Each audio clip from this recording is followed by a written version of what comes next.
Welcome back. TIFF conference. Oh, here's my panelists. Come on, go ahead, sit down. I was going to say something first, but it's good to have them here. We're just so excited. Now we know that they're here. So every year, TIFF conference, we bring a mix of sections talking about the creative side of documentary making and the business side of documentary making. And here we're joined by four tremendous experts on the business side. It was evident to me this summer as I was watching films and being pitched on films that there was a notable rise in the representation of documentaries by some of the bigger Hollywood agencies. All of these companies have been involved with documentaries for a while, but the uptick was notable, and that's one of the things that I wanted to observe on this panel. There's also lots of changes happening in the documentary marketplace, and there's no better people to speak to those changes than the people we've assembled here. There are many terrific sales companies in the documentary space, and we've featured others over the years, companies like Submarine or Cinetic or Dogwolf. So I want to give credit to all my colleagues in the sales space. But this year I want to focus on really some of the bigger agencies. So I'm going to go one by one through the people on stage and ask each of you to give a couple samplings of documentaries that we would know that your company has represented in the past, and then also talk about the films that you've brought here to TIFF. So from CAA, I'm going to start with Amanda Lebow to my right. Sure, thank you. So historically, last year at Sundance, we had a film called Minding the Gap, which has done incredibly... Earlier this year at Sundance, we had a film called Minding the Gap. And then before that... Which sold to Hulu and to Magnolia and was just released theatrically as a Hulu original. And the film is a 25-year-old filmmaker. Did incredibly well in the awards at Sundance. He for best directing and cinematography, and it's just an incredibly beautiful film. And before that, we represent Bing now, and then before that, at the Sundance before, Bing Liu, the filmmaker. Sorry. And then before that, we sold a film called The Eagle Huntress, which was at Sundance. We were representing a filmmaker named Otto Bell. Mm-hmm. And that film sold to Sony Pictures Classics, and then we were able to sell the film as a remake for a children's series, an animated children's series. And here at TIFF, we're very, very happy to have Walking on Water, the documentary on Christo, the artist, and Heartbound, Janis Metz's documentary. With Sinan Plumbeck. Exactly. Both terrific films. Exactly, yes. All right, so say next to Amanda is Jessica Lacey from ICM, and I have to acknowledge Jessica's other connection to the documentary world. That's her mother, Susan Lacey, who was the founder of American Masters, maker of many great films, including this year's Jane Fonda, A Life in 5 Acts. So Jessica, can you talk about some of the projects that ICM has represented and what you've got here? Well, it was, with my mom being Susan, it was kind of like a prerequisite that I work in documentaries. Mm-hmm. So some of the films that I've been involved in the past go back, several years to the 7.5, which Tom programmed at Doc NYC, and which sparked a huge bidding war not only for the documentary itself, but also the remake rights. And the film version is heading into production shortly. But some of the more recent titles include Raoul Peck's I Am Not Your Negro, which was in Toronto and sold to Magnolia, becoming their most successful box office until RBG. Mm-hmm. And also The Rape of Reese Taylor, which thanks to Oprah got a nice shout out at last year's Golden Globes. And last year also Sarah Driver's film Basquiat. And this year we're really excited to have Tom Donahue's film This Changes Everything in the festival, which I was very nervous about having a documentary at Roy Thompson Hall, the largest venue ever, and it was full and got a rapturous standing ovation and deals with issues that we're all struggling with right now, which is gender inequality in Hollywood. And it looks at the origin of that up to present day and also provides and discusses potential solutions to the problem. That was a fantastic screening at Roy Thompson Hall on Saturday. I will admit I was also nervous about filling Roy Thompson Hall, but we did it, and it was so wonderful to hear the audience response with laughter and anger and boos sometimes at villains on screen. It was great. Terrific. Kevin Iwashina from Endeavor Content. And Kevin, by way of introducing Endeavor Content, this is a relatively new name for a company that we long time thought of as WME. Can you talk about that shift of brand and then also the projects that you've worked on and working on here? Sure. I'm actually a newer member of the Endeavor Content team. I've been there for less than a year. Stepped in to help lead with my colleague and longtime Tom Powers collaborator, Lisa Copeland, to build out our nonfiction category. Historically, we were part of the talent agency where writers, directors, and actors were represented. But we saw that the work that we were doing from an advisory basis, sales basis, as well as now an investment basis, were separate apart from the business line of the agency. So chose to become a separate division within the holding company Endeavor, and now operate uniquely. So luckily, one of our films that Tom also kind of programmed was The Elephant Queen, which we recently sold this past weekend to Apple. It's their first non-music doc acquisition, so we'll talk a lot about, I think, the growth in the area. Other films that historically we as Endeavor Content and then prior WME Global have been involved with have been Gleason, that Clay Tweel directed. We had Long Strange Trip, which originally started as a doc and then ultimately evolved into a series, which I'm sure we'll talk about that as well. And then me personally, prior to Endeavor, was producing and had my own company, Preferred Content, where I was able to produce Joju Sushi, which ultimately turned into Chef's Table.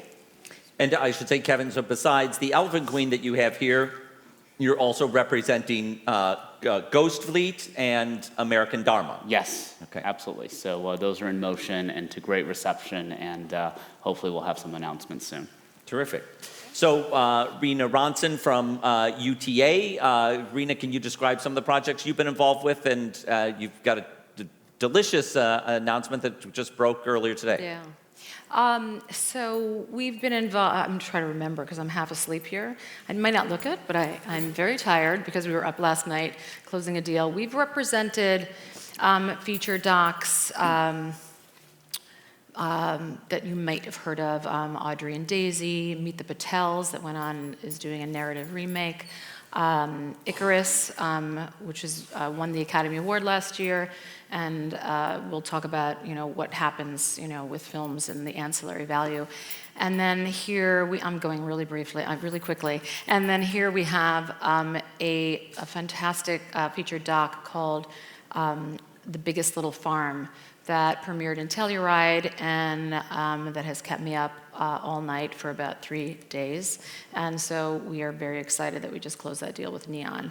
And they were all treated very differently, and at the festivals, we always entertain all avenues of distribution, whether it be streaming, studio, independent, traditional, and I think we'll get into the reasons why we specifically choose distributors for a particular documentary and why, because I think that's an important thing for everyone to understand from our perspective. And I should say other deals that have taken place at TIFF in the last few days. The film Maiden, that had its world premiere on the first night of the festival, Thursday, sold to Sony Pictures Classics. And Divide and Conquer, the story of Roger Ailes, sold to the American distributor Magnolia. So quite a lot of activity drafting off this very big summer that the documentaries had. So I want to throw this out to any of you, within your larger agencies that do the bulk of their business on fiction films.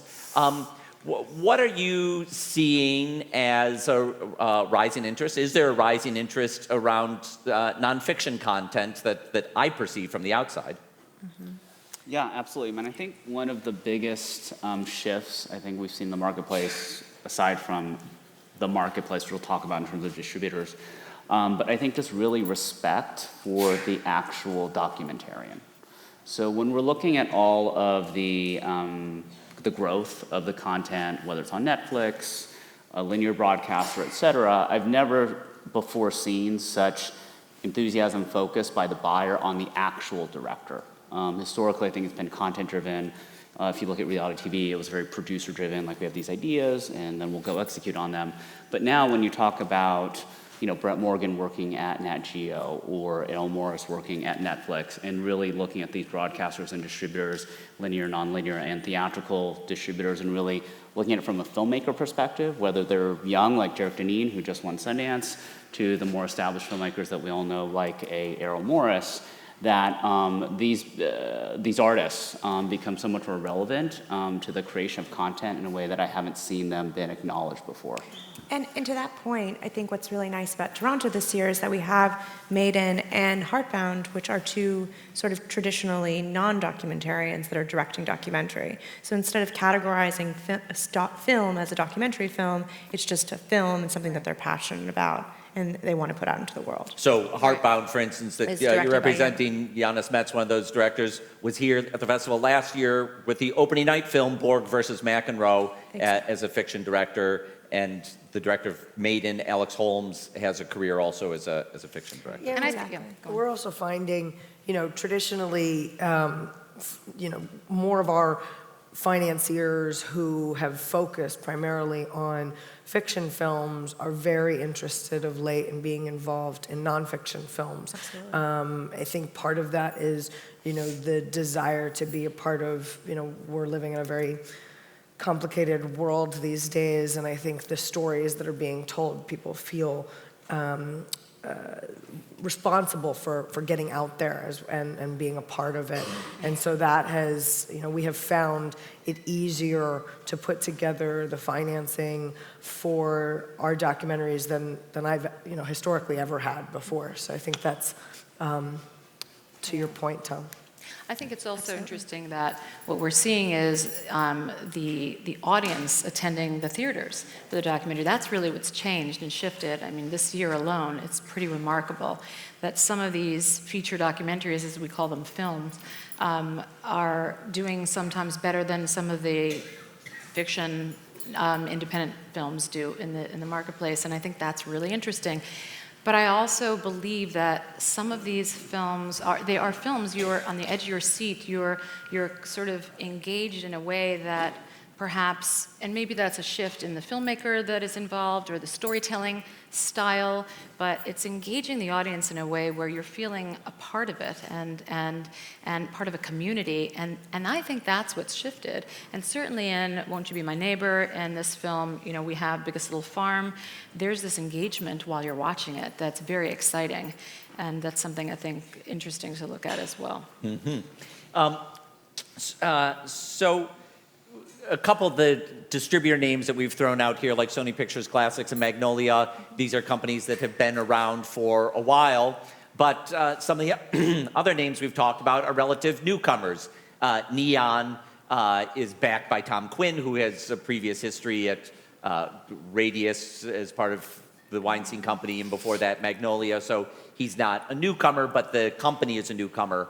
Apple, very new in this space, and there are some others. I wonder if you can just call out, some of the newer buyers that that you're having conversations with, even if you haven't, yet closed deals with them. Want to talk about Apple? Well, I think if you look at the marketplace, the linear and nonlinear broadcasters have become so relevant to what we do in the doc space on a day-to-day. And I've been selling movies for 20 years. And when I first got in the business, if I sat with a filmmaker and said, there's this great cable broadcaster that's going to want to buy your movie, I would have been fired before I could have even signed the film. Now, that's really part of the dialogue, and more importantly, the filmmakers are excited and understand the value of a linear or nonlinear broadcaster because of the reach and the ability to kind of captivate audience and activate them. So when you look at some of the new buyers, I think it's even some of the old buyers, Stars or Nat Geo, all very established brands that are now getting the premium doc space. You see Disney launching their OTT next year, Apple, as we mentioned. So these are two new players that have not even existed, and we're already selling them films. And then A24, Neon, there's a couple of new broad distributors. They're still doing traditional theatrical, but I think it's this huge ecosystem that's all working together to really create value for the nonfiction content. And the other thing that I think has really changed over the years is just the collaboration between the distribution companies. So you have places like CNN and Stars and Epix wanting to partner up with places like Neon and Magnolia, and even Sony Pictures Classics now, as they've seen the success of films like RBG and Three Identical Strangers, which traditionally we would have done a deal for one distributor to own the film and then sell the rest of the rights. But when we were creating those deals, in order to produce the film and make the film, those collaborations were essential in the success of how those films have been performing. I think we're all sort of seeing how difficult it is to put a movie out there, and by having everyone have an all-hands-on-deck approach to it has been incredibly beneficial for our documentarians and our producers. Mm-hmm. Anyone else want to take a shot at that? Good?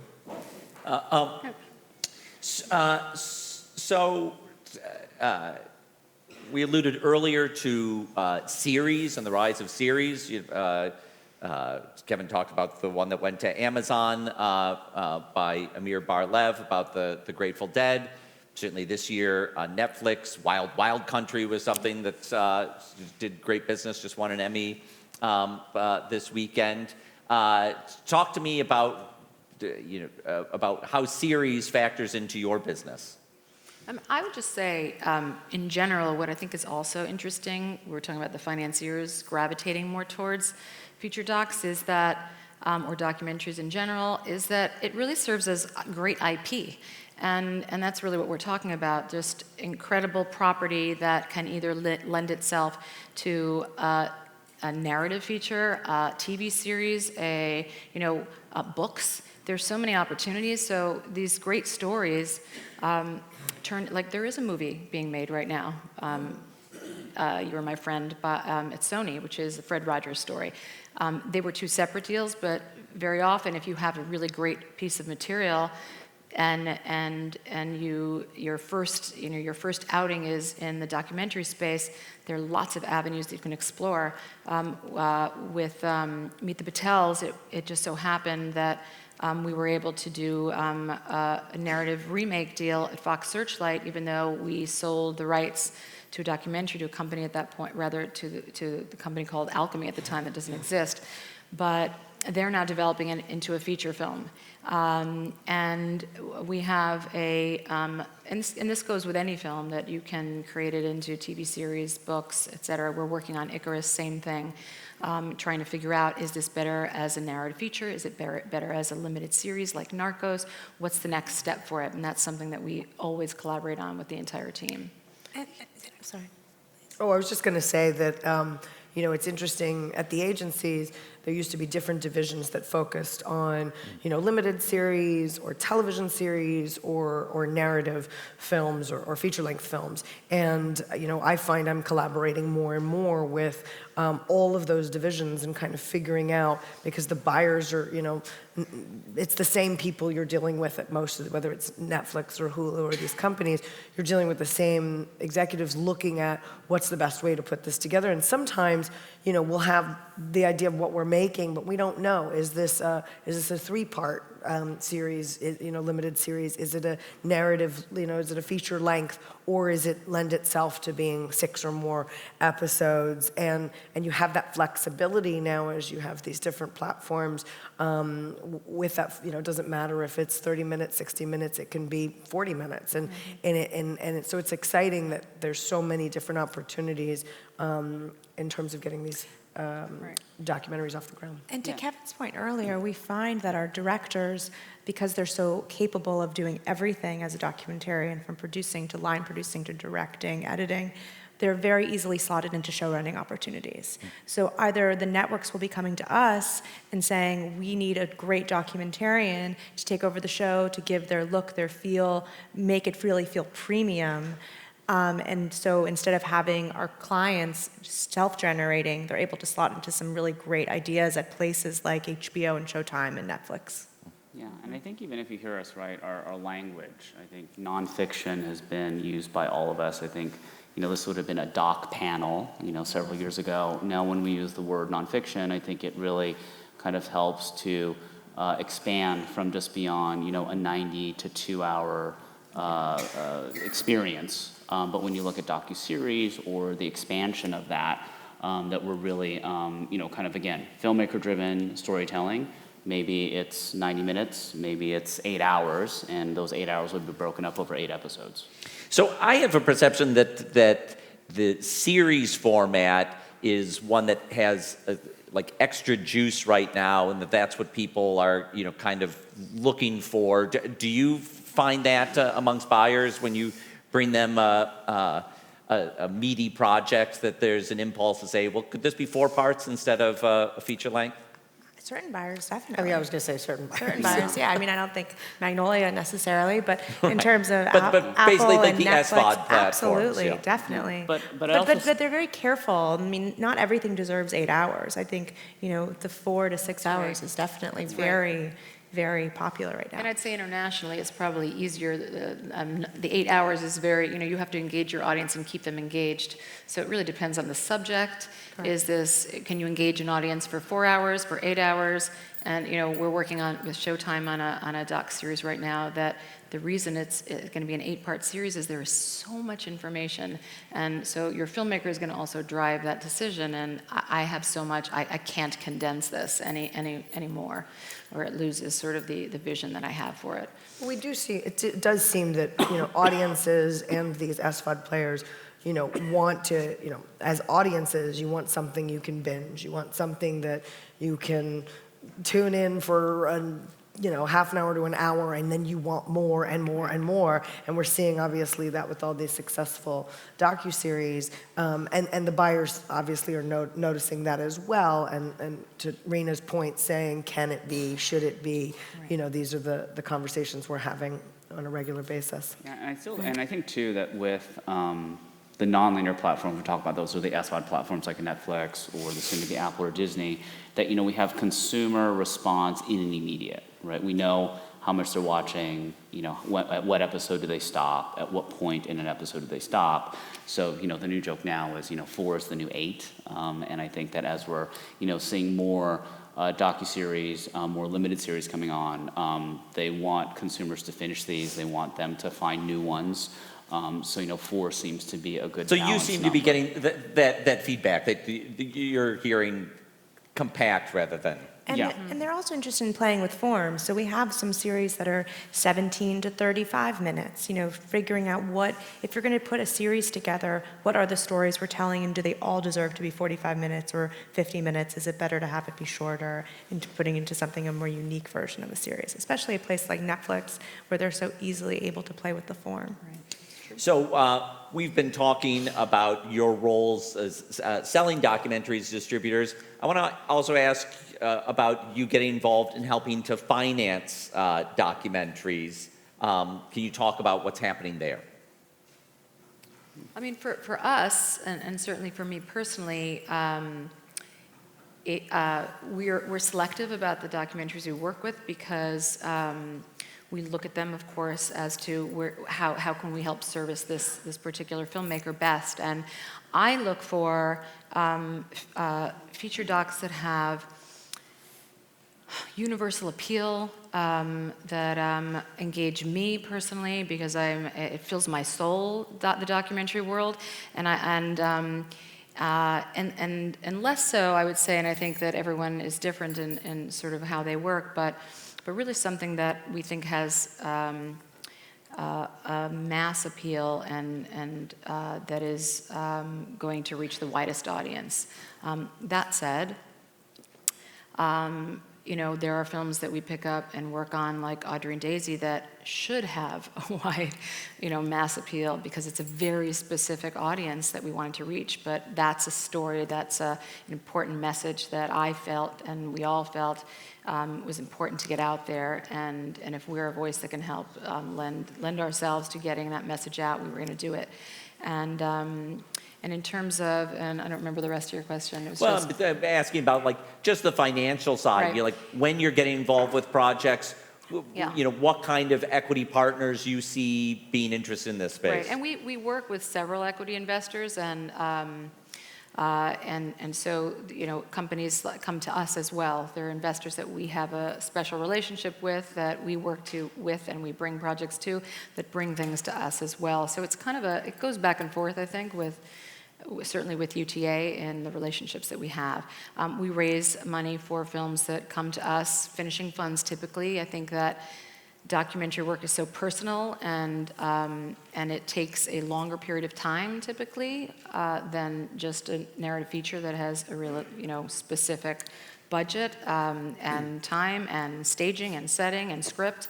So most of the time they've started and will come to us, at least at UTA, when they have something already put together, packaged idea, and some seed money. Great. And I want to hear from you others, but I do want to call out some of the companies that have been in this space, putting money into documentaries. Participant Media is obviously Impact a big Partners. one.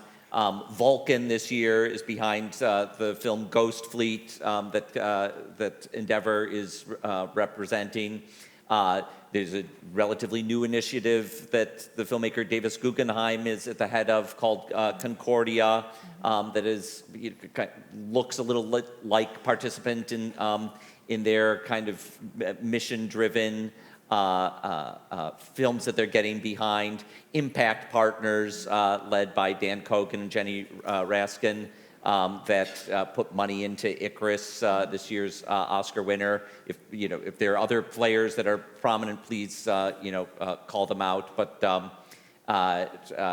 Kevin, let me shift to you and ask you what Endeavor is doing in getting involved early in the life of projects, and I'll come to Jessica and Sure. I think that to partially answer your question earlier, I think when we're evaluating what we're getting involved from a financing level, there's really kind of two key things. I referenced before. Can you make your money back, and can you make your money back? No, those are actually third and fourth things, right? So, one, we're really looking at the filmmaker. I've referenced this before, like who's behind this? Who's going to provide this vision? It's unlike a movie, I don't have a script to read, right? I can only rely on the vision of the filmmaker. And two, what is the unique access? Is there unique footage? Do you have exclusive access to something that nobody else does? And that ultimately becomes the elevation. So if you've got, home movies, you have never before seen footage, that's going to really differentiate you. I think unlike previous, yes, social impact, issue-oriented are all very important things, but in today's world, I think where narratives and storytelling is driving this nonfiction, the robust world of nonfiction, that those become less, they become secondary concerns and evaluations, similar to kind of the money piece of it. If I've got a talented filmmaker and unique access, then in my mind, I'm going to presume, okay, there's a road to positive economics here. So us at Endeavor Content, I think what we're starting to uniquely, which is one of the reasons why we sort of separated and created this unique company, is that we're also starting to do investment, direct investment in some projects on the doc side, from a development perspective. We're not producing. We are just really helping create opportunities for filmmakers by way of development capital, by way of some finishing funds. And so this is a newer venture for us. But I think there's a lot of opportunity now, and I think the filmmaking community certainly needs it. And as we transact from a business perspective, I think there'll be different ways that we're evaluating, these investment opportunities. Jessica, can you talk about ways that ICM is helping to bring investors to documentaries? Yeah, I mean, typically we, like Rena said, tend to get involved later in the process because documentaries do come together in the edit room, and it's harder for us to know whether it's something that we feel we would be added value to. I mean, we're typically looking at nonfiction projects that have a big potential, that I would call them theatrical, even though we're obviously doing a lot of business with non-theatrical companies, SVOD players on that basis. As I mentioned early on, historically too, these nonfiction films are coming together with the arts and the humanities and grants and funds and all of that nature, whether it's the Ford Foundation or Impact or CineReach, or these are the kinds of companies that have provided funding, or also whether it's PBS or A&E or somebody taking the TV rights, the broadcast rights. So, but we have seen more and more, as I mentioned, our traditional financiers interested in this space, and so we have gotten involved earlier over, I'd say, the last year in nonfiction projects to kind of come up with a full plan for them. Again, it's still on a case-by-case basis as to where we see it ultimately landing, and do we think it makes sense for us to get involved, at this stage or later on in the process. And Amanda at CAA? Personally, I like to get involved as soon as I possibly can. I like working with the creative. I like putting together the pieces of the project, understanding the story. Sometimes I feel if I come on board later in the process, it's hard to put so much of the creative. No. It's just hard to put so much of any creative sort of energy and juice behind it. A lot of the clients that I work with, I'm very close with. It's a very close working relationship. And I find that the thing that's been most exciting about working at CAA, unlike my past places working in the doc business, is there's so much access to narrative financiers who are coming for documentaries as a potential remake. So 2 of the film, or maybe 2 or 3 of the films that we've been putting together in the past couple of months have been solely financed purely by equity for people that want to then remake those documentaries into narrative features. So, and that's been incredibly fulfilling. Let's talk about remakes, and for the documentary filmmakers in the audience, I think they'd probably like to know what they should be thinking about as they're putting a project together. Are there rights that they need to be obtaining in order to help facilitate a remake project? Jessica, you talked about the film The 7-5 from a couple of years ago at the Doc NYC Festival in New York City that I run, that made a big deal, a big distribution deal that I think was very much driven by doing a remake of it. So what should filmmakers know about positioning their film for a potential remake? I mean, in that instance, we had a lot of life rights, so it was important that the filmmakers had the life rights not only for the documentary, but also for any remake potential, because if they didn't have that and it became this big bidding war, that would have been harder to close, those life rights for the remake. They also, retained those remake rights in general, not just the life rights for both the doc and the remake. So it was, they were always thinking about the remake on that one. And how does that look contractually? I remember when I was a documentary filmmaker and once had a project that had potential for being sold as a remake, I had to think through, how do I make this a fair deal for the person whose life I've been following? It's really her story. I've invested a number of years into telling that story, which has added value to create a fiction interest. But what does a contract look like that treats the subject of the film fairly and the filmmaker fairly? Well, I think in my case, most of the subjects are either deceased or criminals. So it's, in terms of treating number them one. Things a lot fairly, easier.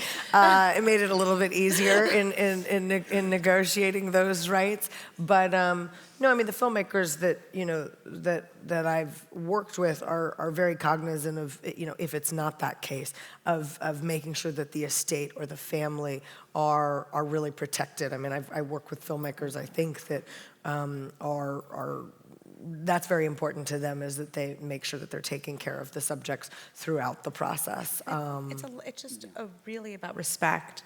And I think that that's what's so lucky about working with documentarians, is that's always really the first thing when they're dealing with these subjects, is that they already have so much established respect for their subject, typically, hopefully, that when we go into these deals for remakes, we're really responsible for the level of trust and respect that they've been cultivating with their client, with their subject. Mm-hmm. And Yeah, when we talk oftentimes- about, No, I was just going to say, oftentimes the filmmakers are involved in that remake, whether it's coming on as filmmakers, EPs, writers, collaborators, so that there is still that tie that you can, again, keep that respectful relationship. Well, this was a going. case with the Loving Story, Nancy Bursky's film that started out as a documentary and then got remade as the film Loving. Was it Loving. Yeah, it the was Loving. final title of the film? Yes, And yeah. Nancy served as an executive producer on that Right. film. yeah, and then when we talk about, I referenced earlier investment, and when I talk about investment, that's by way of, our clients that we're advising, and then there's also some capital that we found available to help with the development process. But I think that when you look at it from an investment perspective, with the clients that we're representing, it's really about, that IP, that remake potential becomes part of the ROI and kind of the evaluation.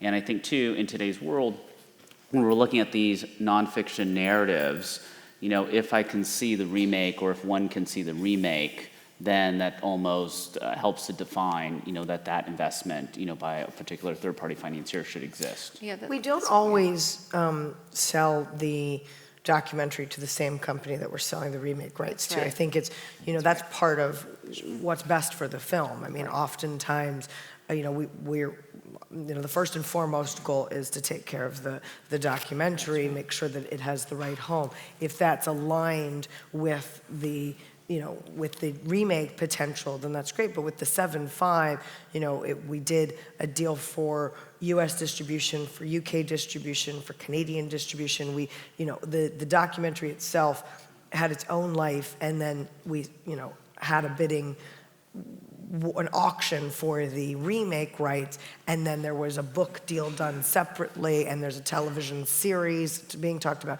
So there were so many different facets that we were, figuring out, and it wasn't, let's just, forget about the documentary and make sure it's really about the remake rights. We do make sure that we're finding the right home for everything. Not all docs should be remade, right? Not many of them. I mean, we worked on a film called The Cove, and it was a really important documentary that made changes in the world, and it didn't need to be a feature documentary made after that. I mean, no, I think it would have been a tough one to watch, but not all documentaries need to be made as remakes, and you don't have to go into it saying, oh, this is my story, therefore. I think that the point is that regardless, you should always hold on to and try to retain as many rights, life rights, as you can, so that you have that option, but you don't have to go into it thinking, what's the next step? And that's your budget. If you're gonna end up, as I think Kevin or one of you alluded to, if it's gonna be a very expensive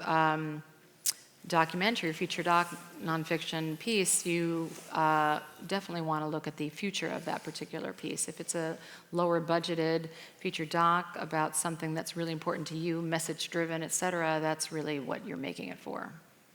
So one thing that I'm interested in when it comes to documentary filmmakers working within the bigger agencies is that within your bigger agencies, you have all kinds of other interesting talent relationships, and there are different ways in which those talent relationships can help lift up a documentary that perhaps needs a higher profile.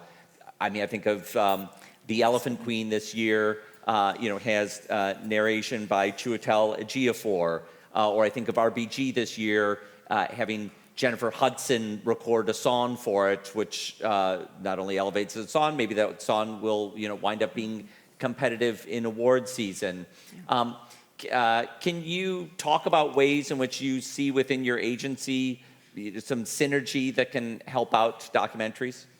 Well, I mean, it's, with I Am Not Your Negro, for example, it was exciting to have all of those different departments to play with. Again, talking about, we have a very strong publishing division, what is the book component to this? Also talking about doing, a one-man show, on the stage of I Am Not Your Negro. I mean, these are a number of conversations that are being, talked about, and I think that that's the benefit, too, of this, of having a television department to talk about television series opportunities for a film, or, again, book, stage, remake with our motion picture group, talking with the filmmakers that we represent, or the actors in the talent department. I mean, it is, if the film lends itself to that opportunity, being at a big agency where you can, work with those various divisions is fantastic. Yeah, Feature Doc came to me because our client, Rashida Jones, attached herself to it. Hot Girls Wanted several years ago, which we sold to Netflix and then turned into a series on Netflix. But that's really what propelled it to come to us, to even get the attention to help, to represent it and get it sold and set up, and she remained attached. So sometimes it actually can make sense because it helps elevate your project or get it noticed in a way that you need it to. And oftentimes when a film is finished, a distributor may explore the idea of may or may not attaching a particular person to that doc as an EP or presenting, but it's very precarious in that, you really want that you want somebody who is, is really going to not have any, I mean, if you want to reach a wide audience, you want to make sure that particular person is going to be, I don't know, bipartisan is not the right word, but it's equal, to all, and not going to turn anyone away, because the goal is to actually attract audience.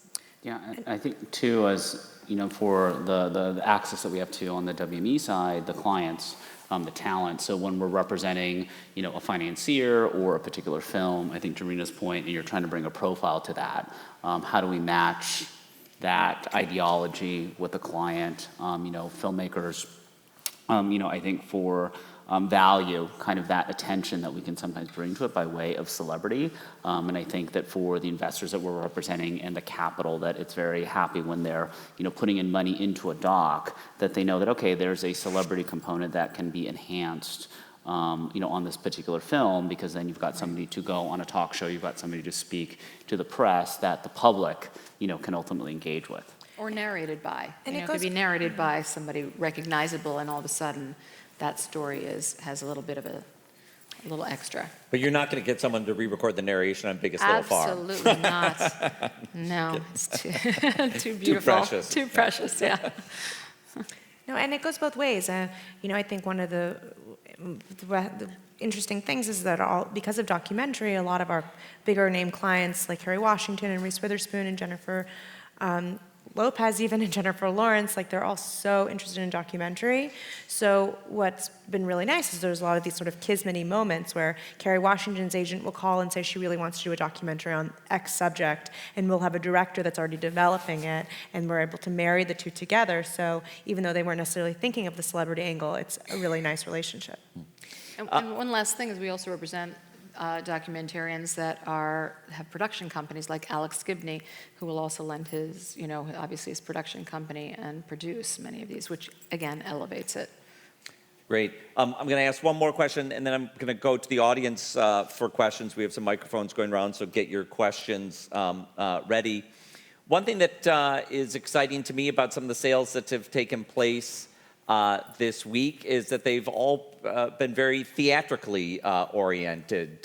Neon picking up Biggest Little Farm, or Sony Pictures Classics picking up Maiden, and even Apple picking up The Elephant Queen. But my understanding is that they will do some theatrical release with that. There seemed like a moment or two last year where, or in the last year or two, where theatricals seem to be, in danger of being eclipsed by more straight to SVOD content, but maybe this summer's resurgent of 3 documentaries performing over $10 million at the box office has created a shift. Rena, I see you nodding your head. What do you see? I think that's exactly why. I think we've awakened an audience, and I think an audience that's been there that is just now discovering or rediscovering this feature documentary world that's really a film. Right? It's about engaging and getting them into the theater. But, I also think that there are some stories that actually work on a streaming site. That, we chose, Icarus was a really interesting one because we had traditional theatrical offers on that film, and 2 or 3 from some of the major independents. But we specifically went with Netflix because of, A, its global reach and the importance of the story so that you could just go, and it's everywhere, and reduce the risk of any piracy, controlling the theatrical releases all over the world. And it made sense, So I do think that not one film fits all, all distributors or outlets. I think that there's a reason why a particular film ends up in the theater, and there's a reason why it ends up on streaming or pay TV. Well, look, I think the great news is that nonfiction, documentary features, they are now perceived as an entertainment category. I don't think historically it was acknowledged that way. So if I'm going to go be entertained, I'm happy to go be entertained in a theater. Right. And I think we've seen that this summer. Yeah, it's true. Yeah. Okay, let's bring up the lights, and we'll take some questions from the audience. We've got microphones going around. I see one right there. Please stand up, if you will, and keep your questions short. Thank you very much. Seems to me you're talking primarily about films made in English for, first and foremost, an American market. So how is this meaningful for a film made in Canada, about Canada, that might be made in French or an Indigenous language? Well, Amanda, you have at least one film, Heartbound, that from Denmark in a foreign language. For me personally, I'm pretty agnostic about language, and it's really about story and the director. And if the film is in another language, that's perfectly fine. Especially these larger platforms, they're thinking so globally. For some of our more North American-based distributors, theatrical historically have not proven that these foreign language documentaries really outperform our English language documentaries. But in terms of our streaming platforms, as long as the story is compelling, I think that's the most important part. All right. We got the microphone coming to you. Thank you. I'm Sami Hazaman from Bangladesh. I don't know if there is somebody from Bangladesh here. So Bangladesh is in the house. Yes, Bangladesh is in the house. There are 15 projects here from Bangladesh. We had a project pitching lab, second time in Bangladesh last month. I invite all of you, come to Bangladesh next year. And if you are willing and ready to take some projects and voices and makers and stories from countries like ours, because like narrative, there is a danger of the story always coming from the north, the storyteller, the point of view. So I hope with the global reach, you'll also find global voices. Any of you, if you have any plans, or if you're willing to look into it, I would like to know that. Thank you. Well, and maybe I can ask that question in a broader way, because she brings up an excellent point about the flow of storytelling in our culture. That's historically it is filmmakers from a certain kind of privileged background telling stories about other people, and I wonder if in your business, how you see the processing and selling and packaging of stories. With the regard of, I guess I'm unclear of the question slightly. With regard to the projects that come to you, and with the and how you weigh a project for the marketplace. I think it's a kind of given that the business that these people are all in is trying to bring things to the largest marketplace possible. So there's, there are different routes many different routes bringing stories, but you work in a very commercial marketplace. Well, I think the great news now is that, right, uniqueness of the story is kind of, that's what gets to the finish line. So historically, I think where, something in a non-English language, something that seems super esoteric was not viable in the marketplace, it's now almost exactly the opposite. And that's not the broadest statement in every, non-English language film about a very specific culture or something super esoteric is going to work. But there are some outliers even within that category that will still have the potential to cross over. We've been involved with foreign language docs in many languages, which I think even 2-3 years ago, would not have had a marketplace. I think global platforms like Netflix and ultimately Apple, Disney, Amazon, et cetera, are helping to create a global marketplace for and they documentaries. I was going to say specific, to Netflix, they've created whole divisions, globally that are focused on making sure that they can find, but this is both narrative and both fiction and nonfiction, to get as many possible voices represented. I mean, they're coming from all, so I do think I think it's harder sometimes with the traditional theatrical distributors, but I think with the SVODs and obviously with all the broadcasters and television outlets, there does seem to be a concerted effort towards telling the stories of the world and not just one point of view. All right, where's the microphone? Yep, there we go. Hello. I'm interested in the conversation you're having about taking the film beyond the initial, sort of treating it like an IP, and looking at things like other traditional ways to take an IP, like book deals, TV series, that type of thing. I'm wondering if in the course of any of your work, you're starting to experiment with maybe non-traditional ways to take an IP. Like, have you come across any work in new media that you could take your IP to? Have you thought about podcasting on a project? Podcast is a great example of lots of storytelling is coming from podcast. And I mean, I know at the agencies we all have divisions that go both ways. You can have a short film or a really great idea or an article from a magazine that you've heard and start with a podcast that then grabs its audience, that then can turn into whether a feature, a doc, or whatever it's really set out to be. But absolutely, it's a really great, podcast is a great place to grow your IP as well. Absolutely. Lots of binge-worthy podcasts being made into Yes. hopefully binge-worthy TV. Yeah, exactly. All right, back there. Hello. So my question is regards to music. How important do you find the music for documentaries? Do you help your projects find the composers for their documentaries, or do you go within your businesses?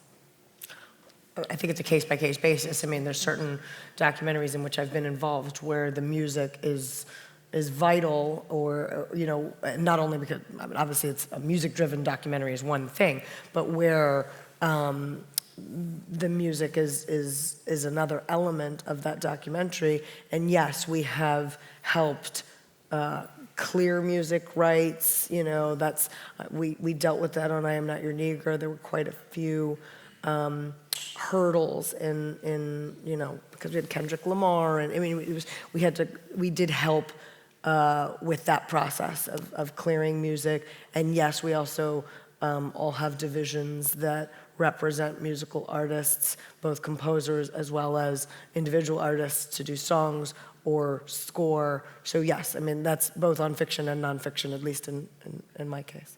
No, I would. For your point of view. Oh, microphone here. Hi. Great conversation. Thanks for sharing, some real insight. I'm sure there's a lot of accomplished producers and filmmakers in the audience who have not worked with an agency before. Can you tell us how you like to be approached? So for Go ahead. She's already said she wants to get involved as early as possible. Oh, thank you so much, Jessica. and I's latest project. Oh, now it's getting frisky. Jessica.Lacey at Yeah. No, I mean, I feel free to reach out if you. I mean, we are all accessible. We all seem to be nice people, and we'll get back to you if we evaluate your project. I think that's sort of the best way to do it. I mean, traditionally, it comes through You messed me up. someone with whom we have a relationship. Yeah. I mean, otherwise, the floodgates would be open, and they would go in and out the inbox, and we'd never see them. I mean, I think the political I'm 8 responses, million emails behind this week. Right. But No but- unsolicited material. Is Yeah, I mean, really the traditionally it's through, a producer, a lawyer, a filmmaker, someone who has a connection to any one of us or any one of our colleagues. I mean, that's how we like to be approached. I would say that, if it's, Amanda seems to be a little bit different, but I think, I know from Rena and myself that there should, be a thought out, what is the documentary, who's involved, do you have materials? I mean, a whole, and be ready to go to us. Is there something that we can actually transact on? Are you at a stage where we could come up with a game plan, and do you know what your budget is? Do you know what the need is? I mean, those things are helpful for us because as we said, we tend to be more selective. I'm not involved in as many nonfiction projects as I am fiction projects. That's just the truth of it. I would say I probably take 1 to 2 documentaries on a year, really. So it is more limited. I mean, there might be tons that we're are at different stages that we're tracking or involved in, but in terms of, certainly I don't really take more than 1 to a festival. Yeah, I think similar to what Jessica's saying, that there's a curation element to it, right? So who's making the introduction? We come to TIFF and we see all these great docs. We're relying on the curation and intellect of Tom to help us determine, okay, what are the things we should be paying attention to? I think all of us rely on our relationships for that as well. And so I think that's key. And I think also to expand on Jessica's point, we're not producers, right? So we will step in and help sell. We can activate the marketplace. We can help raise funding. But there's also some work that, is going to be put into a project, before we're ready to kind of ingest and be able to be as helpful or supportive as we could be. But many of you will look at projects like work in progress projects at events like Hot Docs or Doc NYC's roundtables or other things like that. You or people who work for you will be kind of skimming those, looking for the gems. Yeah, I think that's really, I mean, we look at projects at a variety of stages. I mean, it's not every single project comes perfect, ready to go, and is accepted to Toronto or Sundance or the major markets.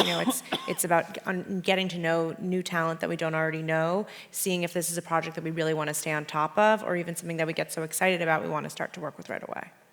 All right. I think we have time for one more question if someone's got the microphone, and if they don't, we will go to lunch.